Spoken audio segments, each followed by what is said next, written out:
There is so much noise around DYDX. News left and news right, but one has to wonder, what does really matter here? What will influence demand and supply? In this video, we are going beyond the noise. We are going to look at how much capital is locked up in the platform. We are going to look at competitors as well, because honestly, there are plenty and they might have more momentum going for them. We're also going to look at DYDX's relative performance to Bitcoin and Ethereum. And let's not forget the elephant in the room.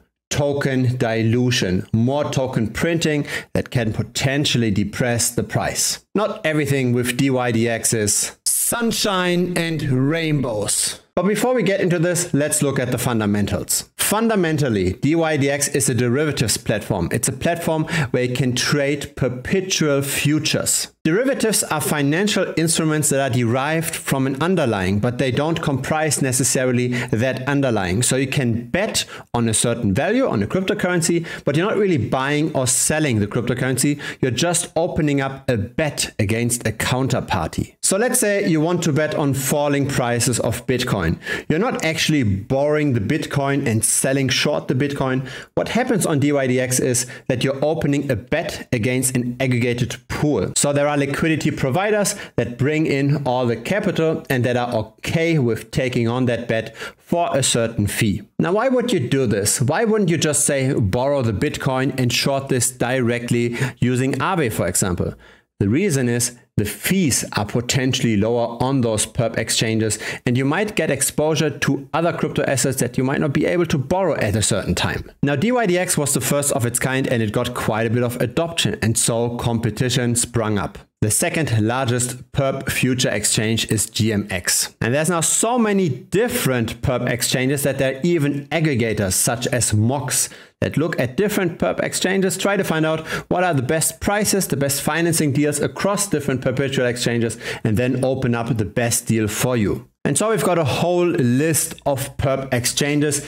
GMX has a total value locked of 485 million, DYDX of 341. Then comes already MAX, that's the aggregator, the perp futures aggregator. And we can go further down that list of more and more options. It's really hard to get a clear mind when there is so much noise in the news around DYDX. For example, DYDX stopped serving the Canadian market, or it had a spike in usage after the SEC sued Binance and people went decentralized. Or there's the consideration for the launch of new sub-DAOs. There's even an entire new blockchain DYDX specific that's being under development. And a vote has just passed that the DYDX token will be used as the native gas token for that chain. And those things in aggregate look bullish. And in fact, there are more and more people holding the token. There is a growth in the number of holders. The number of holders roughly doubled in the last year. But on this channel, I try to be as objective as possible. So if you appreciate this, feel free to give this a like. Let's not just look at the good. Let's also look at the very, very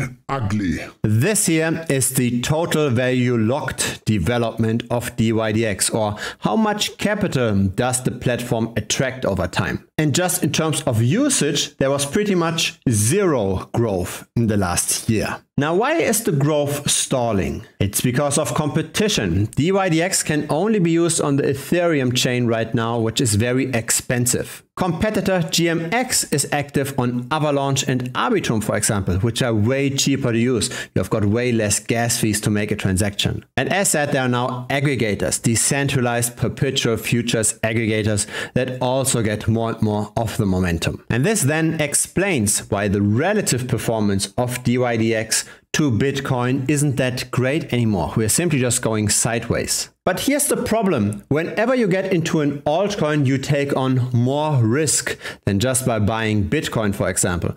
So when you get more risk, you should hope for more return.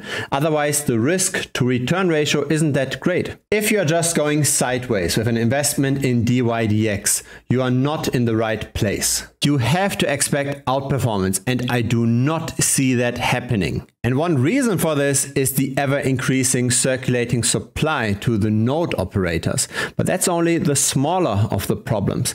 there's a way bigger problem. And that's the really scary part around DYDX. Have a look at this chart. This is a huge cliff unlock in December of this year, where all the employees and the early investors get a massive supply of DYDX tokens that they can then potentially dump on the market. The circulating supply of DYDX will increase by 265% in the next 12 months. This is absolutely terrible. There is no way that the price of DYDX, at least relative to Bitcoin, can stand at the current level. Feel free to quote me on this 6 months from now, maybe in January or February of 2024. I do not see DYDX at the current levels relative to Bitcoin. If the supply grows by more than 200%, if it more than 3x's, then the price is very likely going to go down at least by 66% relative to Bitcoin.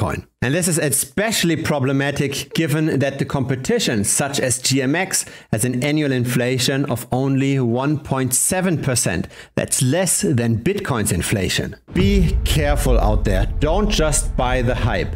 Look at demand versus supply. There is growing demand. The number of holders did double in the last year, but the supply is going to increase way faster than that. I publish videos here regularly, so feel free to subscribe. Looking forward to seeing you again.